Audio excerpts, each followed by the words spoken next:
You're listening to the Doc Lounge podcast. This is a place for candid conversations with the healthcare industry's top physicians, executives, and thought leaders. This podcast is made possible by Pacific Companies, your trusted advisor in physician recruitment. I am one of your hosts, Cameron Steinheimer, and I am the marketing manager here at Pacific Companies. Hello and welcome to the Doc Lounge podcast by Pacific Companies. I'm your host, Stacey Doyle, Senior Director of Marketing. We want to thank you for tuning in today for our Provider's Perspective series. This series focuses on a physician's journey through medicine and their learnings and advice that they would give to, their peers and any upcoming physicians. Our special guest today on the Provider's Perspective is Dr. Brandi Jackson, an Inpatient Psychiatric Medical Director. I'm also joined by my co-host today, Ryan Calso. He is the Director of Permanent Physician Recruitment at Pacific Companies. So first, I want to welcome Dr. Jackson. We are so excited to have you with us today. Would love to just give you a minute to tell us a little bit about yourself and your background and how you got into psychiatry.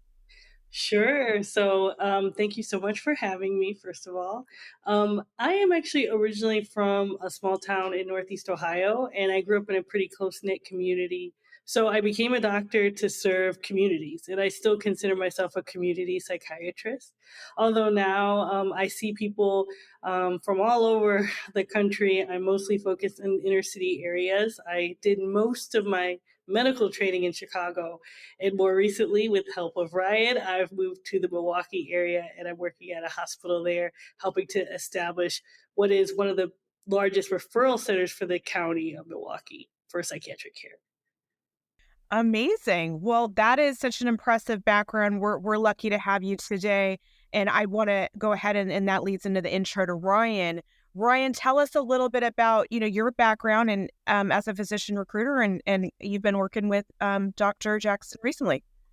Yeah, so I've been in physician recruiting for the better half of a decade here, and just kind of fell into this role. I was actually solicited on LinkedIn, and at first I was like, I don't know what that is. I don't think I'm going to do that. 6 months later, I found myself interviewing. I was like, I think I could be pretty good at this, and here we are, half a decade later, and a little over half a decade now, and recruited physicians all over the nation, and absolutely love what I do, making a difference here. But as a physician recruiter, we travel around the nation to these different healthcare systems, such as this one in Milwaukee that Dr. Jackson is talking about. We consult with their CEOs, any board members or decision makers, look over contracts, processes, and really help find them stellar providers like Dr. Jackson to make that difference, because as we know, we're about 120,000 physicians short, especially on the mental health side of things, which we'll get into today, and it's only going to grow. So my experience working with Dr. Jackson, the reason why I wanted her on the show is because she has been my favorite candidate to work with thus far. She has the best personality ever. You'd never think an inpatient psychiatric medical director would have the personality that she does. No offense to other psych medical directors, but she's awesome. So really excited to have her on the show and share some of her experience.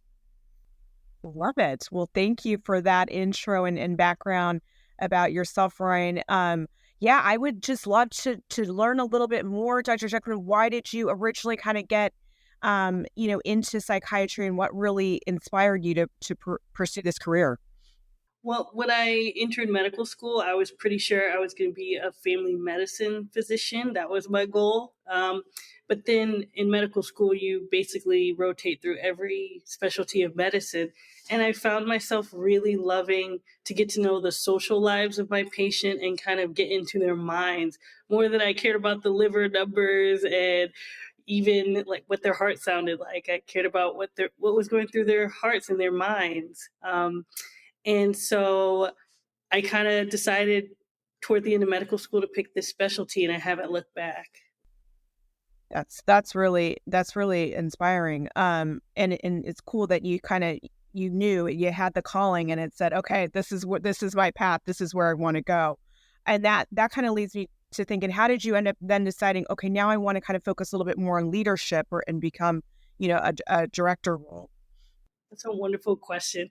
I think in hindsight, I always had this interest in leadership. But every time throughout my life and throughout my education that I've taken on any kind of leadership role, it's been pretty reluctantly. It's because I look around and I say, okay, is no one really wants to be the student council lead? Okay, I'll do it.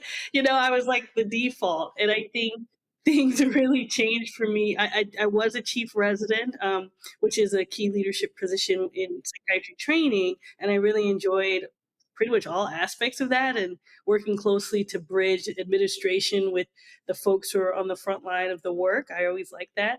But it was really the pandemic and watching a lot of infrastructure be lost and broken down that caused me to really decide that it was time to step forward, probably decades earlier than I originally envisioned, into more of a leadership role and eventually an executive leadership role. And it's been pretty rewarding. Yeah, I know the pandemic and with COVID, that really just brought to the forefront the needs and really, kind of the lack of providers that we have and really, just that there is a mental health, crisis around our country, and just that the awareness around it wasn't really that high until we, were kind of entered into the pandemic, and then obviously post the pandemic. So I'd love to learn, you know, from you, obviously an expert in the field, really kind of how you have seen that evolve and where you think it's going. Thanks for the question. I'm relatively new out of residency, although I do feel like the pandemic and leading through the pandemic has definitely added some invisible years to my experience. Um, for me, there was always this feeling that I could look to physicians who had been in practice much longer to kind of hold these senior positions, leadership positions, and really show those of us who were a little closer to training kind of the way. And the pandemic caused a lot of stress on the mental health professionals, all of us, not just the physicians, of course, and mental health nurse practitioners, social workers. And a lot of folks have chosen to leave the profession altogether or to find, other ways to practice healing. And so one day I looked up and realized that there were all these empty seats of leadership. And it's that cliche about realizing that you are the person, you are the one who can step forward, no matter how imperfect you may feel or how much there is to learn. And so I've been really lucky to be surrounded by some great mentors in the leadership space that have made it a little bit easier. But for sure, we're in uncharted territory when it comes to the field of mental health, especially public mental health. I'd say you're a pretty good default choice, starting from the beginning to now, Dr. Jackson. I appreciate it. I try to feel that, but it's definitely a challenge every day to make sure that we're leading the public health of really people all across America in the right direction. So I know a lot of leaders, we are doing our best, but it's a tough time. It's a tough time. Yeah, and I think that's interesting. A lot of times until you're kind of put at that point where, okay, should I raise my hand? Am I qualified? Obviously you are, qualified and you have a passion for it. So is there something that kind of advice you would give to some of our, physicians that are listening about that? I would say to feel the fear and do it anyway. One of the things that's great about meeting Ryan and working with Ryan is that he really opened my eyes to all the different opportunities that are out there for folks who are willing to step forward into leadership positions. We always need psychiatrists and who want to just see patients, so to speak. I hate to say just, because it is a lift in and of itself. But I have been surprised how open different organizations are, public and private, to really new types of leaders. So for me, I'm a Black woman. I believe something like 3% of psychiatrists are Black in general, let alone in the leadership space. I couldn't say. So at times it can feel a little bit peerless. So I know when I find allies and mentors and people who are willing to help open those doors, which I agree are well earned, but still sometimes those doors don't always open. It's a privilege, it's an honor, and it allows me to bring a new perspective to leadership. And I hope other people will follow and bring their unique lenses to the work. That's great. I mean, that I think is really inspiring, and want to just congratulate you. I know, yeah, when you sometimes look around and go, wait, are there other people like that, like me, and how can we lift everybody up together? So question for you, I'd love just to learn a day in the life of as you as a medical director, or psychiatric medical director. Tell us a little bit more about that. I can tell you literally about the day that I had today. I woke up, I met with one of our new psychiatrists who just joined the team, and we divided up the patients for the day, who is going to see whom.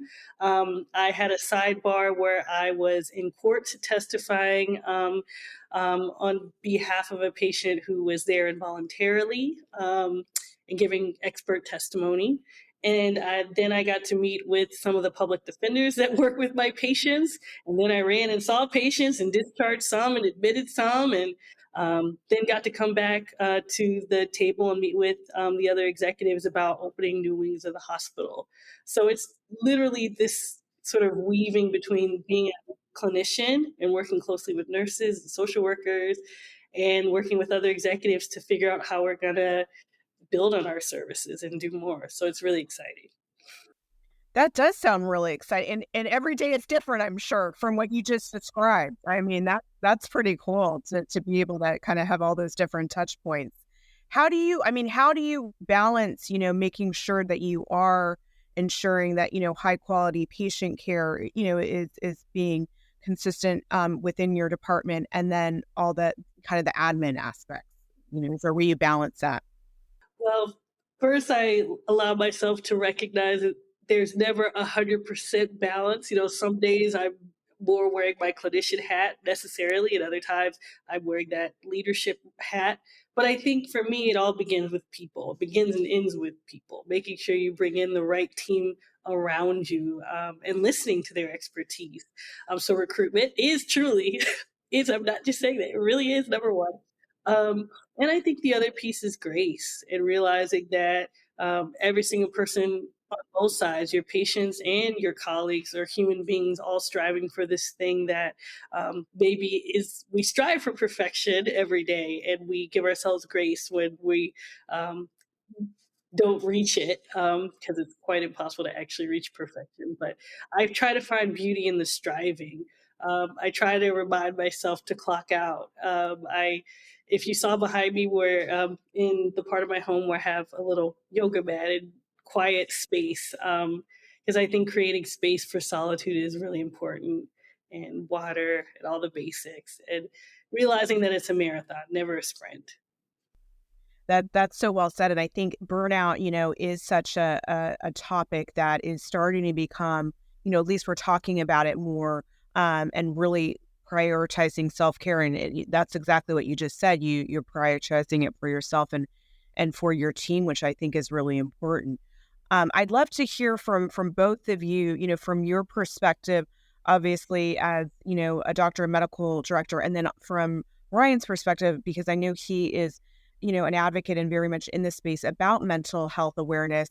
Just kind of, what do you think people should know out there? Just, we have some, just laymen in our audience that also listen that are, on the medical side. Tell us a little bit more about, what you'd like to get out there from a messaging standpoint. I think for me, especially the helpers out there can sometimes forget that self-compassion piece. But I try to remind myself that you can only offer the compassion to others that you've cultivated for yourself, that you can only offer the space to others that you've given to yourself, and the peace that you've given to yourself. So I think if I could, urge everyone never to think of taking time for yourself as a selfish act. And it is actually the only way that you can continue to give and show up in your fullness. Yeah, I couldn't agree more with that. That's for sure. From personal experience and watching other people go through it, you definitely have to find a way to, meditate. And people think of meditating like the cross your legs Buddhist style, but that's not always what it means. It could be laying down for 10 minutes. It could be breathing exercises. It could be going to the gym. It could be having a heart-to-heart conversation with somebody. It could be whatever you need it to be, whatever centers you and brings you back to yourself and kind of puts you in that fluid state.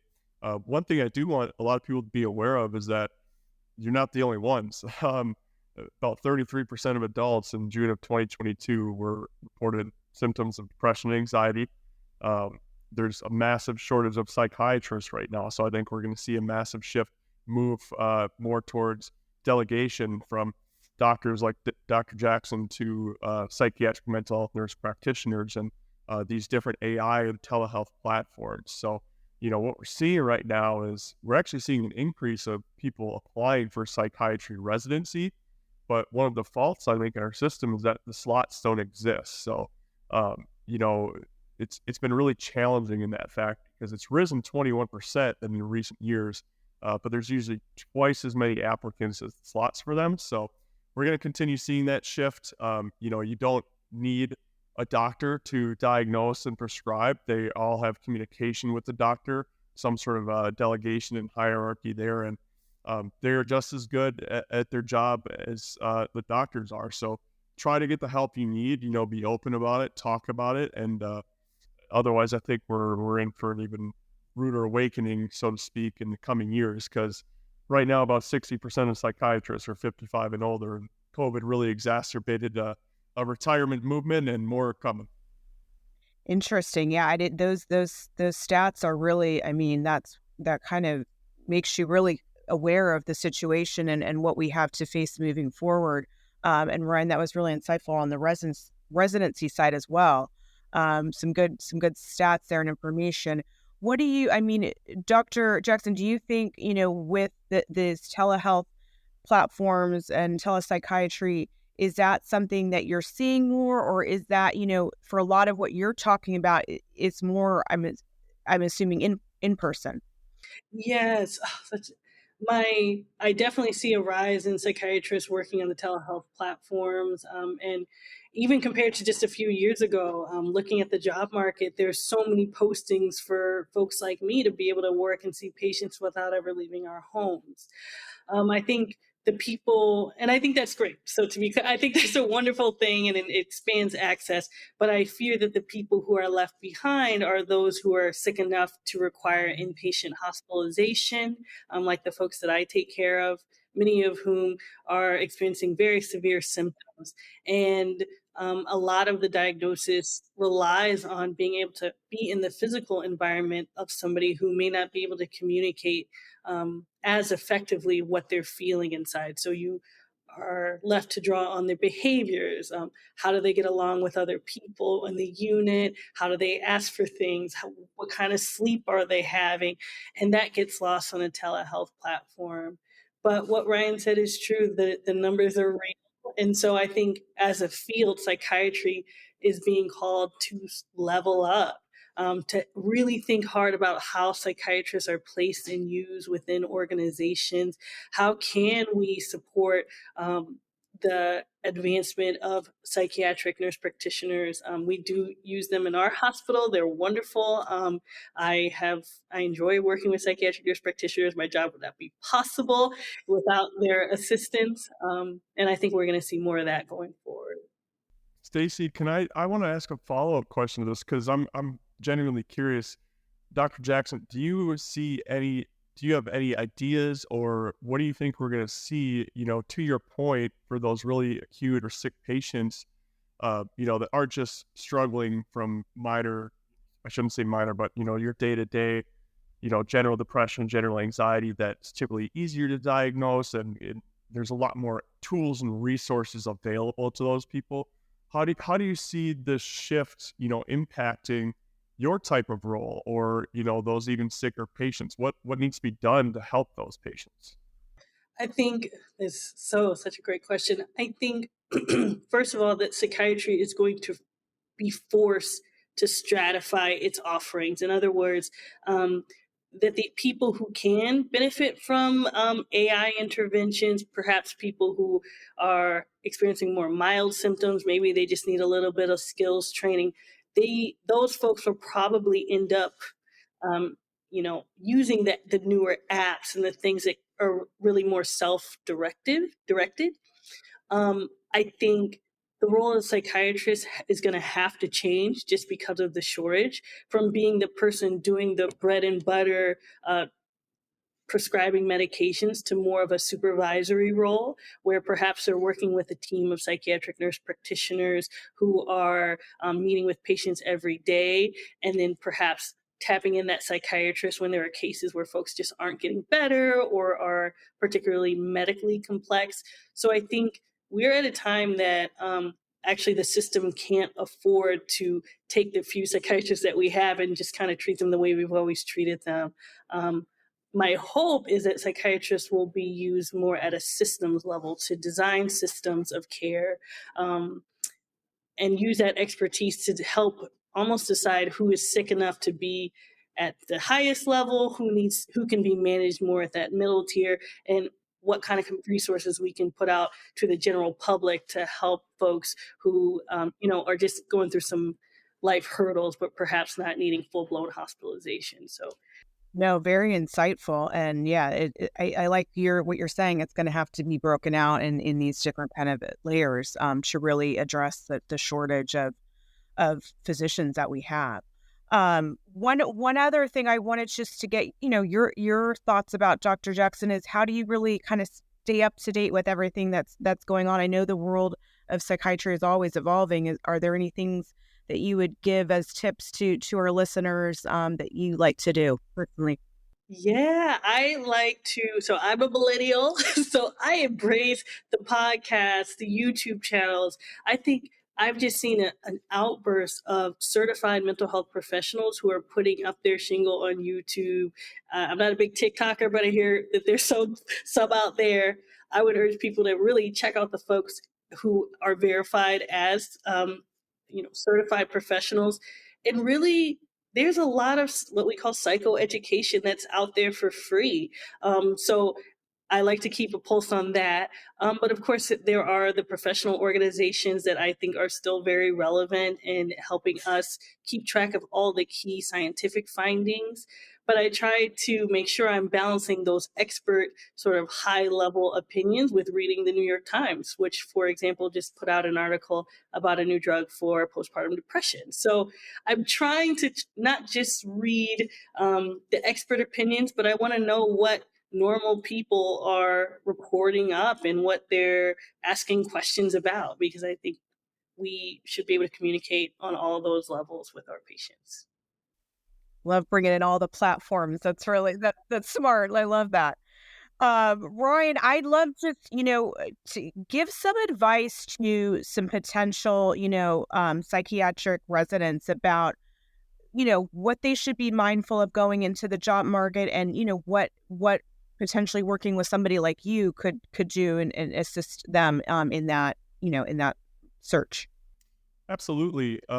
First thing I would say is it's never too early to start looking. I would give yourself at least a year. Once you find the right one, it's going to come to fruition pretty quickly. But I would highly recommend starting your job search early, putting feelers out there. But also be transparent with yourself as well as your recruiter or the people you're working with on your timeline and your expectations and your processes, because we are fighting an uphill battle here from all three sides, from the recruitment side, from the hospital side, the organization side, and as well as the physician side. So work together, collaborate with them, and definitely I would recommend finding a good recruiter. Not all recruiters are created equal.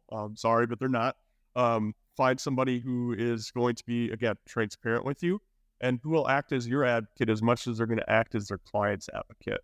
I think a lot of people have the misconception of recruiters being your typical salesperson, like a used car salesman. You go in, you say you want to look at some Ford F-150s, and they say, "Come look at this Dodge Dart," and you're like, "That's not what we talked about, right?" So it's very similar, trying to break that stigma and that negative connotation that we have by truly being happy for providers, whether they work with us or a different firm or a different recruiter, take our job or take a different job. Having that mindset and that service mindset, that genuine curiosity to help people is what a good recruiter is going to look like. So I think something they should look for in terms of the job market is, again, transparency. If the system can't be transparent on how you're going to get paid, what you're getting paid, what the breakdown's going to look like, what your responsibilities look like, what their strategic initiatives look like in growth and scaling over the next couple of years, opening new hospital wings, hiring PMHMPs underneath you. If they can't be transparent with you on all of that stuff, it might be a little bit of a red flag. Either they don't have it or they're not willing to share it, which often speaks to their culture. You can always look at leapfrog ratings. Leapfrog ratings are a great way to look into a hospital system to see where they stand in patient care, continuity, patient access. Asking those difficult questions that you might be afraid to hear the answer to, and they might be of disservice to you, but you want to know them up front. Otherwise, it's going to bite you in the butt on the back end. But I think that answers your question. I've got a lot more that I could say, but yeah, those are my tips and tricks. I think that's super helpful. And hopefully, our listeners will really hear your advice on some of those things that are important when they're getting into the market. Anything else, you guys have noticed just in terms of the areas that you're working, Ryan, you probably see this more. Is there more demand, obviously, in certain areas versus others? And I think Dr. Jackson, you're talking about your new role is an area that really needs, someone like you, and they're so lucky to have you. So just tell us a little bit more about that. Well, I want to give kudos to Ryan. I have to, because I came to him and I fully identified as a community psychiatrist, and I've ended up at a private hospital that works very closely with community. And so I would say my advice to anyone who's beginning their search is to be crystal clear about who you are inside and what drives you and what you're looking for, but balance that with an open-mindedness. And as Ryan said, finding the right recruiter to work with is absolutely game-changing.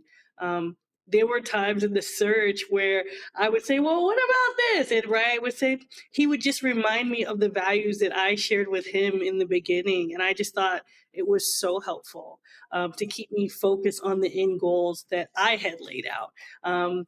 Because the fact is, there's a lot of places that will hire a psychiatrist right now. So we're lucky that it is sort of the market of the psychiatrist to set the terms, but that can be a double-edged sword if you don't really know yourself and you're not focused in on what you want and what will make you happy. So recruiters really can be that help that you need.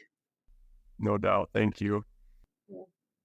Yeah, just conversely on that, you got to be true with your candidates too. You got to listen to them. What is important to them, because it's going to be the same old adage. If you try to sell them on something that's not good for them and take that emotional piece, like, oh, for Dr. Jackson, for example, this California dream they wanted to entertain coming from Chicago. I'm like, listen, you got these goals. It's not going to happen if you go to California here. If you want to be in California, you got reason to be, that's great. I'll help you get there. But based on what you told me, this isn't it, Dr. Jackson. So, just challenging perspective at times, I think, is really important. It's kind of like having good friends around you. You don't want to be the friend where when somebody comes to complain to you or, complain about something that consistently happens in their life, you just, oh yeah, agree with them, bet with them. No, that's not being a good friend. It's saying, hey, I think you should try this, or have you thought about it this way? It's challenging perspective. And when you can ask those tough questions, not only with your friends, but in your professional life as well, I think you're going to see yourself go a lot farther and be able to help a lot more people. As far as big trends we currently see, all of them, it's going to get worse and worse and worse. Unfortunately, our healthcare system is a lot bit flawed. But I think, a few years ago, radiology wasn't even at the top of the list. And I think the last couple of years, it's been number one or number two. We're going to see that with psychiatry. It's one of those industries where it's a little too late. It's when they need the help, they need it now. And we should have been thinking about it 3, 4, or 5 years ago. And kind of, we can't see the future, but trying to be a visionary at least. But I guarantee you psychiatry is going to become the number one need within the next 5 years, if not sooner. But everywhere is crucial. I mean, I see these small anesthesiology groups getting swallowed up by big corporations right now, and every single one of them can't hire or retain someone to save their life because CRNAs are in such high demand right now. They can go work per diem or locum tenens and travel the country make 200 grand more than they're going to make in a permanent role and experience life. So then the anesthesiologists are stuck covering all of these shifts. The culture and the continuity of the system stinks. They're burnt out. They end up leaving, and it's just this massive exchange of stress, kind of a mass state of psychosis like we experienced in COVID. So, but no, there's trends everywhere, but psychiatry is at the top of my list, and it means a lot to me. But anytime that you can find a stellar provider and put them in a place that's not only conducive for the community, but conducive for them, their family, and their goals, that's when you really get to make a difference. And that's what I'm most excited about. Well, thank you so much. I want to thank Dr. Jackson, for being on today, and Ryan for all of your insight, all of your time. This is such an important topic and such an important role that you play in our communities. And I'm just so glad that Ryan and you were able to work together, and you're really loving your new role. So I'm really, really excited. Thank you guys both for your time. Thank you. Yeah. Thanks, Stacy. Thanks, Dr. Jackson. Thank you so much. Great to see you. Thank you to all of our listeners. If you would like to be notified when new episodes air, make sure to hit that subscribe button. And a big thank you to Pacific Companies. Without you guys, this podcast would not be possible. If you would like to be a guest, please go to www.pacificcompanies.com. Thank you.